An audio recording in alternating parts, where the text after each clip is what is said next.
Audio Jungle.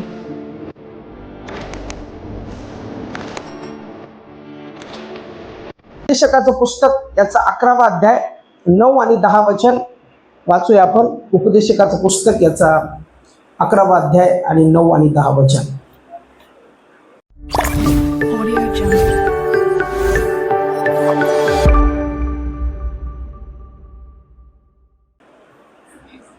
वाचा हे तरुणा माहिती घे. हे तरुणा आपल्या तारुण्यात आनंद कर.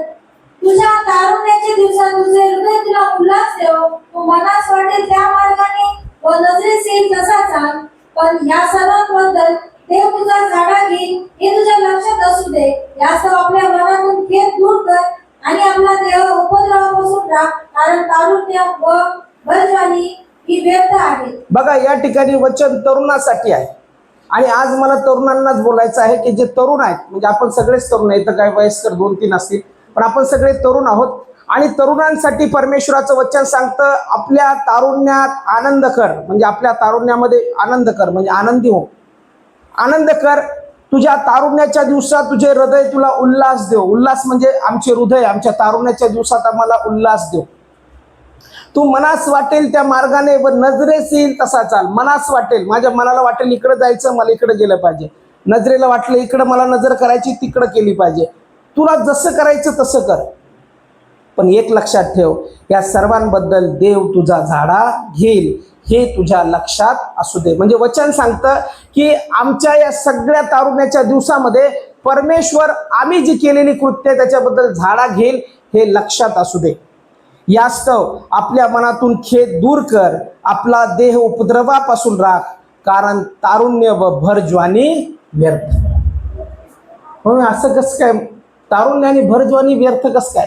तारुण्य तर किती चांगलं असतं. तारुण्याच्या दिवसात तर आपल्याला सगळं काही कळायला लागतं. ज्यावेळेस तुम्ही 16, 17, 18, 19, 20चे होता त्यावेळेस तर असं वाटतं आता काय करून काय नाही, बरोबर. नवीन 16, 17चे आल्यानंतर लगेच मिशा यायला लागतात. आमची उत्कर्षला आता थोड्या मिशा यायला लागली. बाळा तू आता तरुण व्हायला लागला. मग तरुण व्हायला लागल्यावर मग मनात कसं येतं, थोड्या म्हणजे तारुण्याचे दिवस असतात ना, तरुण असं उसळून येतं. ते असं साधं नसतं. तरुणपणात सगळं कळायला लागतं, सगळे व्हायला लागतं. मग कोणीतरी दिसायला लागतं. दिसायला लागल्यावर लगेच गाणं येतं डोक्यामध्ये, तू पास आए यूं मुस्कुराए तुमने न जाने क्या सपने दिखाए. तुम नहीं समझोगे राहुल कुछ होता है. काही होतं, कुछ होत आहे. सगळ्यांनी पाहिलं असं कुछ होत आहे. हे सगळं तरुणपणामध्येच होतं. सैराटमध्ये पण जे झालं ते तरुणपणाच मध्ये झालं. अलगोज वाजे न बात भलतच झालं या आज जनानलं आज जनानलं काय ते मग ते सगळं होतं. पण हे सगळं कधी होतं? तारुण्याच्या दिवसातच होतं. आता मी 40 क्रॉस केला, आता मला होत नाही. आता होत नाही. आता एकच दिसतं, घोड्यासारखं झापड लावलेलं आहे. असं वाटलं अलगच वाजे, लगेच असं वाटतं इकडं वाजलेलं आहे. ऑलरेडी वाजलेलं आहे, लग्न झालेलं आहे माझं. येत नाही. ते त्या वयात होतं. पण तेच वय जे असतं ते इतकं महत्वाचं असतं की त्या वयामध्ये परमेश्वर आपल्याला, म्हणजे तरुणपणामध्ये परमेश्वर समर्पण मागतो. परमेश्वर त्या सॅक्रिफाईस मागतो. ज्या वयामध्ये असं अलगूज होत असतं, ज्या वयामध्ये आम्हाला असं वाटतं की काहीतरी करायला पाहिजे चुकीचं, त्याच वयामध्ये परमेश्वर म्हणतो की तारुण्य व भरजवानी व्यर्थ आहे. आता हे वचन जे लिहिलेलं आहे हा फार ज्ञानी पुरुष आहे, हा साधारण पुरुष नाही. शलोमोन राजा असं म्हटलेलं आहे की सगळ्यात ज्ञानवंत व्यक्ती होता आणि उपदेशक जे पुस्तक त्याने लिहिलं हे उपदेशक ज्ञानाचं पुस्तक म्हटलेलं आहे. आणि ज्ञानाचं पुस्तक ज्यावेळेस तो लिहितो त्यावेळेस तो या ठिकाणी त्याचं ज्ञान सांगतो, त्याने ज्या गोष्टी केल्या त्या सांगतो. कारण की त्याच्यासारखा श्रीमंत, त्याच्यासारखा उपभोग घेणारा, त्याच्यासारख्या पत्न्या कोणालाच नव्हत्या. असून माणसाला किती बायका असतात? एक, जास्तीत जास्त 2. एखाद्याला असेल 3. याला किती होते माहिती आहे का? 1000. आणि उपपत्न्या वेगळ्या. इतके बायका होत्या त्याला. म्हणजे तो सगळी तरुण पण एकदम फ्रेश जमून घेतलं त्याने. आणि सगळं जगल्यानंतर त्याला सगळ्यांचा सार एक कळाला की हे सगळं व्यर्थ आहे, सगळं व्यर्थ आहे. म्हणून मजा करा, मजा करा, मजा करा. मजा व्यर्थ आहे. एन्जॉय करा. तरुण आहोत आम्ही, एकदम फिरलं पाहिजे, एन्जॉय केला पाहिजे. 1 लफडं, 2 लफडं, 3 लफडं नाही. इथं म्हणतो तो व्यर्थ आहे सगळं. का व्यर्थ आहे? तो म्हणतो की जे तारुण्य किंवा जे तरुणपण दिलेलं आहे, आपल्या तारुण्याच्या दिवसात आपल्या निर्माणकर्त्याला स्मरण. काय म्हटलेलं? आपल्या तारुण्याच्या दिवसात आपल्या निर्माणकर्त्याला स्मरण. निर्माण करता, ज्याने आपल्याला निर्माण केलं, ज्याने आपल्याला या पृथ्वीवर पाठवलं, त्याचं स्मरण कर म्हटलेलं आहे. म्हणजे त्याची आठवण कर असं म्हटलेलं आहे. आणि ज्यावेळेस आम्ही त्याची आठवण करतो, स्मरण करतो, त्यावेळेस मी तुम्हाला सांगतो, आता तुम्ही 21, 22, 23, 24चे असाल, आता जर तुम्ही त्याचं स्मरण करत आहात तर डेफिनेटली मी सांगतो तुमचं मॅरिड लाईफ, तुमचं पुढचं आयुष्य आशीर्वादित राहणार. Hallelujah, hallelujah. परमेश्वर काळजी घेणार आहे. जर आता तुम्ही लफडेखोर आहात आणि आता तुम्ही 1, 2, 3 करत आहात, लग्नानंतर अशी बायको भेटेल ना, अशी त्रास देईल, अशी त्रास देईल, नाकी नळ येतील. मग तुम्ही म्हणता अरे यार बरोबर आहे, मी ना लय कॉलेजमध्ये असताना हे असताना खूप लफडे केले, त्याच्यामुळे मला हे भोगावं लागलं. का? कारण की तारुण्य परमेश्वराने त्याच्या दिवसामध्ये आम्हाला स्मरण करण्यासाठी दिलेलं आहे, म्हणून आम्ही ते स्मरण केलं पाहिजे. मला आठवतं चांगलं, मला जे पाचारण झालं, माझं वय त्यावेळेस 22 वर्ष होतं. आणि 22 वर्षाचा असतानाही मी कॅम्पला गेलो. कॅम्पमध्ये गेल्यानंतर परमेश्वराची वाणी ऐकली आणि मला पूर्णपणे खात्री झाली की परमेश्वराने मला निवडलं आहे. मी त्याच दिवशी समर्पण केलं. मी म्हटलं मला लगेच बायबल कॉलेजला ॲडमिशन द्या आत्ताच. प्रिन्सिपलला भेटलो. प्रिन्सिपल म्हटले तुला कोणी सांगितलं? तुझ्या आईवडिलांनी सांगितलं का? मी म्हटलं नाही, माझे आईवडील तर आले नाही इथं. वडिलांनी सांगितलं? म्हटलं नाही. मग कोणी सांगितलं? पालकाने सांगितलं तुझ्या?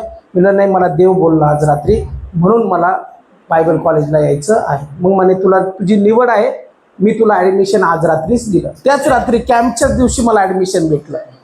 मे मध्ये कॅम्प झाला, जूनमध्ये मी कॉलेजला गेलो. जूनमध्ये कॉलेजला गेल्यानंतर मग जसं मी 22ला पाचारण झालं, वयाच्या 23व्या वर्षी मी बायबल कॉलेज समजा चालू झालं. 23-24 मी 2 वर्ष तिथं काढले. आणि मग नंतर मला असं वाटलं की मला आणखी जास्त शिकायचं आहे, वचन जास्त शिकायला पाहिजे. कारण की वचन जितकं तुम्ही शिकता तितकं कमीच वाटतं. मग त्या 2 वर्षानंतर मी ठरवलं की मला इंग्लिशमध्ये नॉलेज घेतलं पाहिजे. मला त्यावेळेस इंग्लिश येत नव्हती. इंग्लिशला मला 35 मार्क आहे, 35 मार्क. माझा मार्क मेमो बघितला तर मी तर हैराण होता. इंग्लिशचे कसं सोडवायचं माहिती आहे का? मी पॅसेज पाहायचो आणि सारखा शब्द दिसला का वरती टिक मार्क करायचो, खाली टिक मार्क करायचो आणि ते उत्तर लिहायचं. काय समजत नव्हतं. असं इंग्लिश सोडवलं. मी म्हटलं आणखी मी शिकणार. आणि मग परमेश्वराने त्या ठिकाणी ॲडमिशन केलं, जे सदनेशा बायबल कॉलेज. तिथं 3 वर्ष मी केलं. 3 आणि 2 असे 5 वर्ष मी बायबल कॉलेज केलं, तरी आणखी शिकावं वाटत होतं. मग नंतर ज्यावेळेस मी इथं आलो, त्यावेळेस आल्यानंतर 2003 पासून 2008 पर्यंत मी पास्टर याकोब सोबत राहिलो. आणि तिथं राहत असताना माझं काम काय होतं माहिती आहे तुम्हाला? पवित्र शास्त्राचं वाचन करणं, त्यांनी जे सांगितलं ते व्हिजिटिंग करणं, आणि रोज सकाळी रविवारी यायचं, झाडून घ्यायचं चर्च, खुर्च्या लावायच्या आणि माईक व्यवस्थित सेट करायचे आणि जाऊन पाठीमागं बसायचं. ग्रॅज्युएट झाल्यावर पण, माझं लग्न झाल्यावर पण एकच काम होतं, मला स्वच्छता करणे, साफसफाई करणे आणि मग पाठीमागे जाऊन बसणे. एवढं काम मी करायचो. आज्ञाधारकपणा. मी सेवा कधी चालू केली माहिती आहे? ग्रॅज्युएट झाल्यानंतर, लग्न झाल्यानंतर तिथंच मी सेवा करायचो. ही सेवा करायचो. शनिवारी यूथ मीटिंग घ्यायचो. अशोकला आणि सीमाला माहिती आहे. आणि मग नंतर 2010 साली परमेश्वराने आंबेडकर नगरमध्ये ज्या वासनेकर आणते त्या तिथं आल्या आणि ते म्हटले की रविवारच्या दिवशी पाळक खाली बसलेले असतात ना, तर यांना रविवारी आमच्या इथं पाठवा. आणि मग तिथं मी 2010 साली त्यांच्या छोट्याशा घरामध्ये सुरुवात केली. त्यावेळेस 4 ते 5 लेडीज यायच्या आणि मग तिथून परमेश्वराने सेवा आशीर्वादित केली. आज माझं वय 40च्या वरती आहे, म्हणजे 42 वय माझं आहे. आणि अशा रीतीनं पूर्ण माझं जे तरुणपण आहे ते सगळं तरुणपण मी सेवेमध्ये समर्पित केलं. आणि आज मी आशीर्वादित आहे. देवाने मला चांगली बायको होती, खूप काळजी घेते माझी. तिच्या हातची बिर्याणी खा तुम्ही मग म्हणतात. आता हे वजन जे वाढतं ना माझं लवकर, फास्टिंग केल्यावर मी बारीक होतो, वजन माझं सटकन वाढतं. तुम्ही म्हणता हे वजनाचा राज काय लवकर वाढण्याचा? तिच्या हाताची टेस्टी बिर्याणी.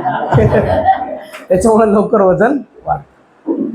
मग ज्याला कोणाला असं वाटतं की मला परमेश्वरासाठी तारुण्य समर्पित करायचं आहे, त्याच्यासाठी परमेश्वर म्हणतो की आता हे तरुणपण जे आहे ते देवाला समर्पित कर, कारण की तारुण्याच्या दिवसातच किंवा जे तुझं तरुणपण आहे त्या दिवसामध्येच तू बेस्ट ते परमेश्वराला देऊ शकतोस.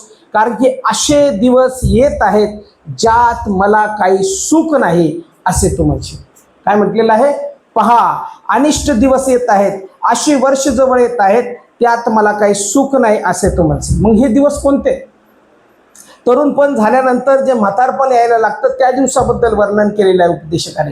कारण की उपदेशकाजवळ सगळं काही होतं, पैसा होता, सगळ्या गोष्टी विपुल होत्या, पण तरी देखील त्याला माहित होतं जे तरुणपण जे मी उपभोगलं, ज्या गोष्टी मी केल्या आणि त्या केल्यानंतर आता मी म्हातारा झालो आणि म्हातारा झाल्यानंतर आता मला कळतंय की मला हे पुढच्या पिढीला सांगितलं पाहिजे. म्हणून तो आपल्याला सांगत आहे की आपण सावध असावं, तरुणांनी सावध असावं, तरुणांनी प्रार्थनेत असावं, म्हणून ते या ठिकाणी सांगत आहे. तो काय म्हणतो? पहा, अनिष्ट दिवस येत आहे आणि अशी वर्ष जवळ येत आहे की त्यात मला काही सुख नाही असे तू म्हणशील. त्या समय सूर्य प्रकाश, चंद्र व तारे अंधुक होतील. म्हातारा झाल्यावर तुम्ही बघितलं ना, आपल्याला एकदम स्पष्ट दिसतं का? मोशेच होता की ते 120 वर्षाचा होता, त्यावेळेस त्याला स्पष्ट दृष्टी होती. पण मोशे नंतर आम्हाला पाहायला भेटतं आता जर कोणी म्हातारा झाला तर लगेच काय होतं? म्हातारा झाल्यानंतर अंधुक दृष्टी होती, जवळचं दिसत नाही. मग आपण काय म्हणतो? आई, मोतीबिंदूचं ऑपरेशन करून, बाबा मोतीबिंदूचं ऑपरेशन करून घ्या. काय होतं? अंधुक दिसायला. म्हातारा झाल्यानंतर जी ताकद असते ती ताकद राहत नाही. इथं म्हटलेलं आहे ज्यावेळेस तू म्हातारा होशील, ज्यावेळेस अनिष्ट दिवस येतील, त्यावेळेस सूर्य, चंद्र, तारे अंधुक होतील. त्या समयी पावसानंतर अब्रे पुन्हा येतील. त्या काळी घराचे रखवालदार कापतील. हे रखवालदार म्हटलेले, हात रखवालदार म्हटलेले. तुम्ही बघितलं ज्यावेळेस मनुष्य म्हातारा होतो त्यावेळेस ऑटोमॅटिक त्याचे हात थरथर थरथर थरथर कापले. काही म्हातारे लोक तुम्ही बघितले ना, असं असं असं असं चालतात. पण असं काय डान्सिंग करत चालत आहे? डान्सिंग नाही आहे. म्हातारपणाचं वर्णन, योग्य वर्णन त्याने केलेलं आहे. ज्यावेळेस आम्ही म्हातारे होणार, किती आज बॉडी बिल्डर असो, किती आज आम्ही जिम करत असो, पण ज्यावेळेस वय होणार त्यावेळेस घराचे रखवालदार कापतील. आम्हाला तेवढं काम करता येणार नाही, आमचं शरीर थकून जाईल. मनुष्याचं शरीर कायमस्वरूपी सारखंच राहत नाही.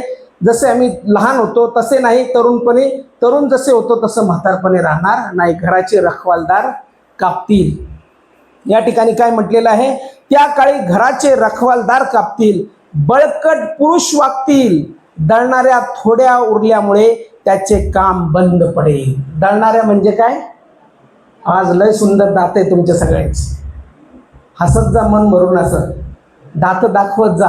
हे दात राहणार नाही काही दिवसात, म्हणून आहेत तोपर्यंत हसून घ्यायचं. कोण कोणी हसतच नाही, एकदम गालातल्या गालात पण नाही हसायचं, खळखळून हसायचं. दात दिसुस्तर असायचं, आणि दात पुढं राहणारच नाही ना.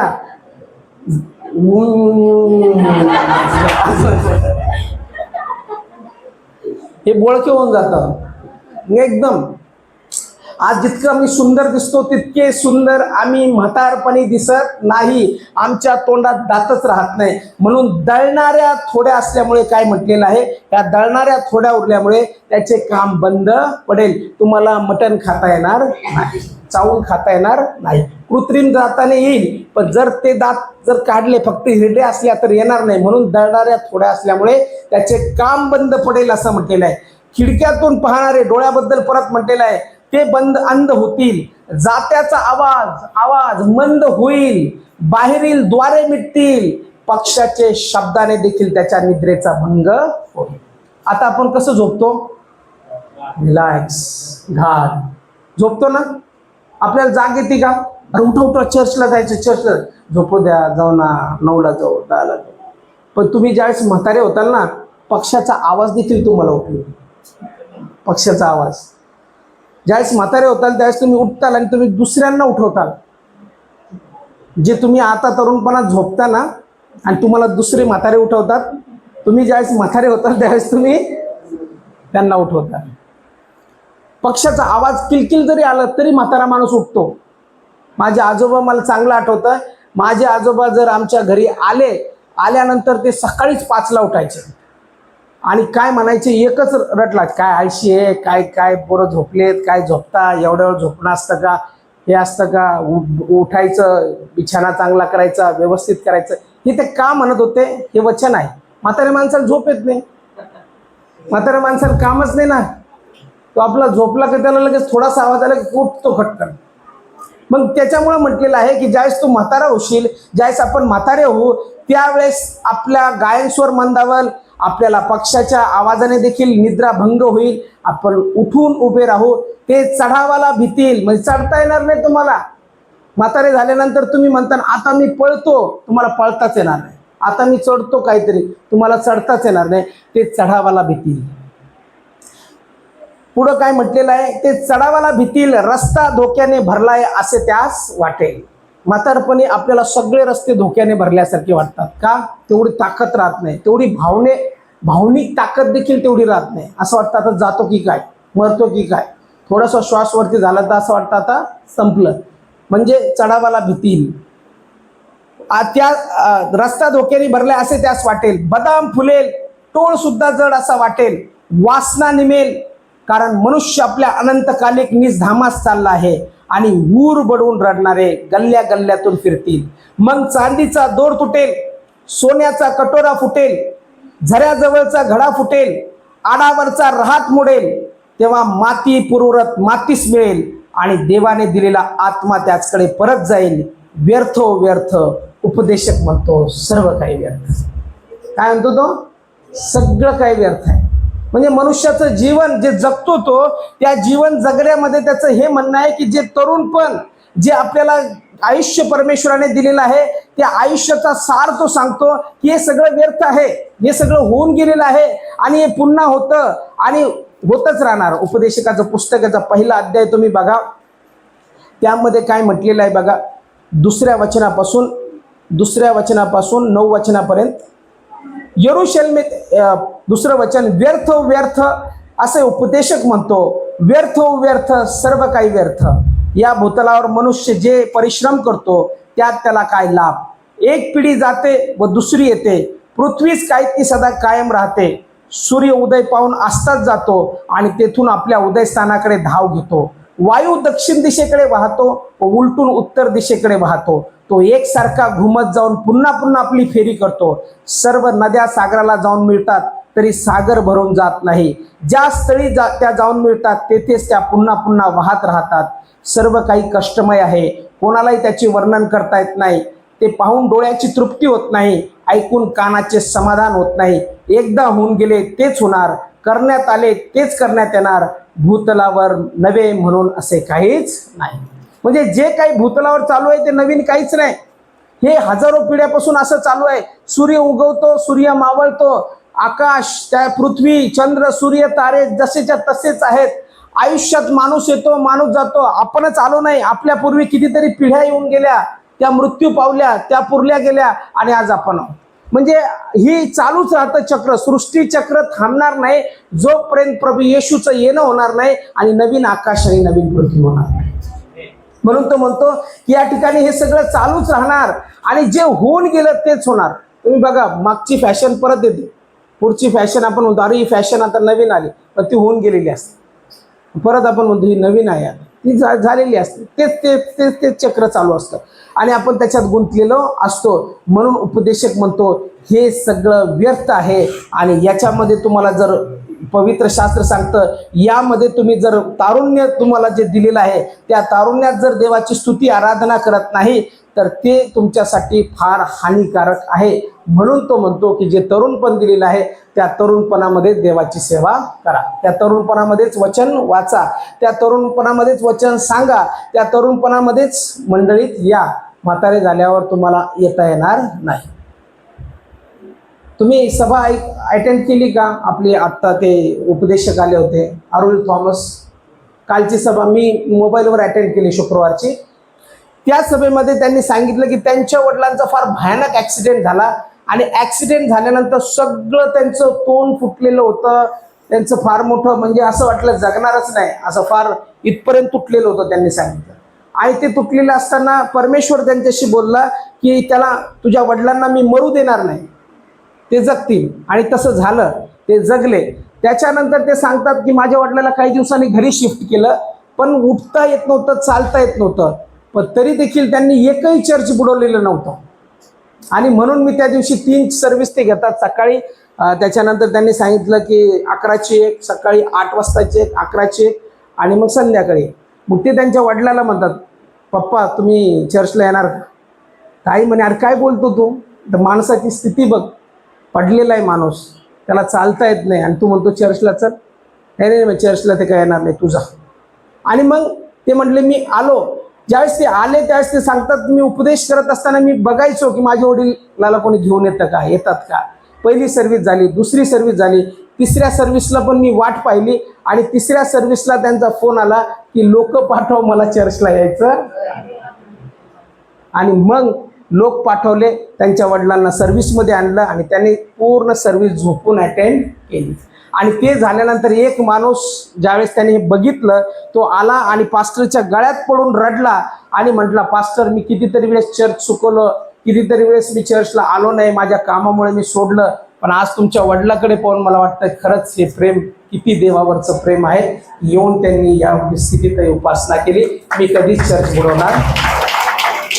काय प्रेम आहे लोकांचं देवावर, किती प्रेम आहे लोकांचं. आपण सगळ्या गोष्टी सोडून आपलं तारुण्य जे देवाने आपल्याला दिलेलं आहे त्या दिवसामध्ये मनुष्याकडे न बघता आम्ही आमच्या देवाकडे बघून परमेश्वराची उपासना करायला आलो पाहिजे. Hallelujah. Don't look at me, माझ्याकडे बघू नका, सुनील कसबे तो उभा आहे असं समजायचं. सुनील कसबेचं शरीर उभं आहे, पण त्यांच्याद्वारे देवाचा आत्मा मला बघतो, परमेश्वराचं सामर्थ्य मला स्पर्श करत आहे, कारण की देव या ठिकाणी उपस्थित आहे आणि देव माझी भेट घेणार आहे. हालेलुया. शांडाला रबा रबा माका रबा शांडाला रबा बानिया रबा माका रबा शांडाला रबा. प्रभू आम्ही तुला धन्यवाद देतो, स्तुती करतो, धन्यवाद देतो. हालेलुया. म्हणून या ठिकाणी म्हटलेलं आहे की माती पुरवरत मातीस मिळेल. 7वं वचन काय म्हटलेलं आहे? माती पुरवरस मातीस मिळेल. तुम्ही कशापासून निर्माण झालेले आहात? मातीपासून तुम्हाला निर्माण केलेलं आहे, आणि ही जी माती असते ही माती पुन्हा मातीस मिळणार आहे. म्हणजे आपण जे मातीपासून तयार झालो ते मातीस मिळणार आहे. मग तुम्हाला जाळलं, तुम्हाला पुरलं, कसंही करा, तुमचं शरीर शेवटी माती पुरवरस मातीस मिळेल. तुमच्या अस्थी ज्या त्या राग जे आहे किंवा ते जे पुरलेलं आहे ते मातीत मिळतं. ज्यावेळेस आपण एखादं प्रेत पुरतं, प्रेत पुरल्यानंतर तुम्हाला वाटत असेल की ते तसंच पेटीत राहतं. ते मीठ टाकतो आपण प्रिझर्व करण्यासाठी, काही दिवस राहण्यासाठी, पण ते काही दिवस त्या ठिकाणी तिथं राहत नाही. 2-3 दिवसानंतरच ते प्रेत सडायला लागतं, सडतं. ते हळूहळू त्या शरीरावरचं जे स्किन असते, आपली स्किन सुटायला लागते. 3ऱ्या दिवशी किडे येतात, किडे खाऊन घेतात, आणि मग हळूहळू तो सापळा राहून जातो. आणि असं करता करता 20 दिवस जर झाले, 20 दिवसानंतर सगळं मांस निघून जातं, फक्त सांगडा उरतो, फक्त सांगडा. आणि 30 दिवसानंतर ती प्रोसेस चालू होते, हळूहळू त्या सगळ्याची माती होण्याची. म्हणजे शेष शरीर जे आत्ता आपण पावडर लावतो, लिपस्टिक लावतो, भांग करतो, मी हिरो, मी हिरोईन, ते काय होतं, सगळं मातीमध्ये परत निघून. कधी त्याचा विचार करत नाही का तुम्ही? मी जगात आलेलो आहे, या काळात जन्म देवाने घातलेला आहे, पण माझं शरीर पुन्हा मातीमध्ये जाणार आहे. माती पुरवरच मातीस मिळेल. माती जर पुरवरत मातीस मिळणार आहे तर देवाने इतकं सुंदर वचन मला दिलेलं आहे, देवाने इतकं चांगलं ज्ञान मला दिलेलं आहे की तरुणपणामध्ये मी परमेश्वराचं वचन ऐकलेलं आहे, तर मला परमेश्वराच्या पाठीमागे चालायचं हा निश्चय करा. मला जे प्राप्त झालं ते मला सोडायचं नाही, तर मला ते धरून ठेवायचं आहे. कारण की कित्येक लोकांना हे वचन प्राप्त झालं नाही.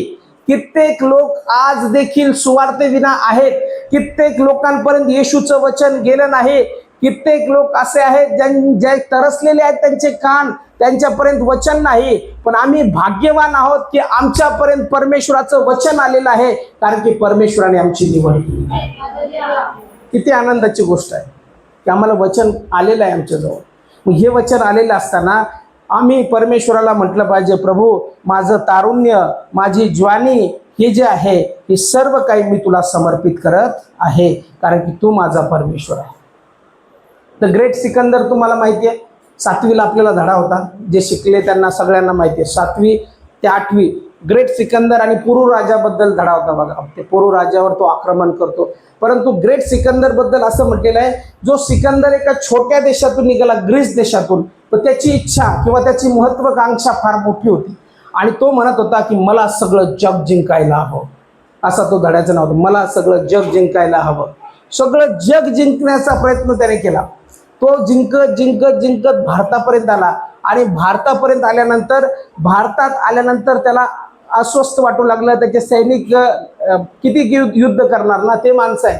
त्यांना घरची आठवण येऊ लागली, ते खचले आणि ते म्हटले आता बस, आता आपल्याला घरी जायला पाहिजे. पण ज्यावेळेस सिकंदरनी हे ऐकलं त्यावेळेस तो खचला आणि खचल्यानंतर असं म्हणतात त्या आजारामध्ये त्याचा मृत्यू झाला. पण मृत्यूपूर्वी त्याने काही गोष्टी करून ठेवल्या, लिहून ठेवल्या आणि त्या गोष्टी अशा होत्या की तो म्हणतो की ज्यावेळेस माझा मृत्यू होईल त्यावेळेस माझं प्रेत जे आहे ते वैद्यांच्याच खांद्यावरती जायला पाहिजे. म्हणजे हे कळत असताना जेवढी मालमत्ता संपत्ती आहे ती पैसे असे उधळत चला, जेणेकरून लोकांना कळेल की पैसा काही कामं येत नाही. ज्यावेळेस आजारी पडतं माणूस त्यावेळेस तो पैसा कामाचा नाही, तो पैसा फक्त उपभोगासाठी आहे. तिसरी गोष्ट तो सांगतो, ज्यावेळेस मला तुम्ही पुरताल त्यावेळेस पुरत असताना माझे दोन्ही हात जे आहेत ते कबरेचे असे उघडे ठेवा. म्हणजे हे कळेल की मी जगात येताना खाली हात आलो आणि जाताना देखील मी खाली हात. कवली ऐकली असेल ना तुम्ही, आज जवानी परित्राने वाले कल पछताएगा, चढ़ता सूरज धीरे धीरे ढलता है ढल जाएगा, तू यहाँ मुसाफिर है ये सराय पानी है, 4 रोज की महिमा तेरी जिंदगानी है, घर जमीन जर जेवर कुछ न साथ लाया है, खाली हाथ आया है चले आते जाएगा. फिर किस बात का है घमंड. नाही करायला. आम्ही परमेश्वराच्या राज्यामध्ये अधिक आणि अधिक नम्र राहून म्हटलं पाहिजे, परमेश्वरा मी जसा मातेच्या उदरातून योग म्हणतो मी नग्न आलो तसाच मी पुन्हा जाणार आहे. मी काही आणलं नाही, काही घेऊन जाणार नाही, माती पुरवरच मातीच मिळेल. तर भर ज्वानी तारुण्य हे काही संपणार आहे परमेश्वरा. म्हणून माझ्या तारुण्याच्या दिवसामध्ये परमेश्वरा मी तुला स्मरण करत आहे, मी तुझी स्तुती करत आहे, मी तुला धन्यवाद देत आहे. कारण ज्यावेळेस हे शब्द आम्ही बोलू त्यावेळेस आमचा परमेश्वर देखील अधिक अधिक आशीर्वाद आमच्यासाठी मोकळे आनंदित होईल तो की किती चांगलं जीवन त्यांनी समर्पित केले. म्हणून जीवन समर्पित करण्याची वेळ आलेली आहे, परमेश्वराला आपलं जीवन देण्याची वेळ आलेली आहे. जर तरुण तरुणी या ठिकाणी माझं वचन ऐकत असतील, हे देवाचं वचन आहे, ऐकत असतील तर त्यांनी आजच आपलं मन फिरावं, आपलं मन, आपलं हृदय पूर्णपणे फिरवून टाकावं. खूप भाग्यवान आहात. 17, 18, 19, 20, 21 वर्षाचे असताना तुम्ही इथं बसलेले आहात आणि वचन ऐकत आहात. काही 25चे आहेत. तुम्ही वचन ऐकत आहात आणि तुम्हाला या तरुणपणामध्ये वचन प्राप्त झालेलं आहे. परमेश्वर हेच सांगू इच्छितो की आमचं तरुण्य आणि आमचं भरजवानी ही व्यर्थ आहे. या तारुण्याच्या दिवसात आपण आपल्या निर्माणकर्त्याला स्मरण करावं. म्हणून इतर पुष्कळ तरुण आहेत, आपण तरुणच आहोत, आपण काही 50 क्रॉस केलं नाही, आणखी तरुणच आहोत. म्हणून तरुणपणामध्ये आपण आपल्या निर्माणकर्त्याचं स्मरण करणं गरजेचं आहे. देवबाप तुम्हाला आशीर्वादित करो आणि हे तारुण्य तुम्ही परमेश्वराला समर्पित करो, मी समर्पित करो, हीच परमेश्वराची इच्छा. यावेळेस आपण सर्वजण आपल्या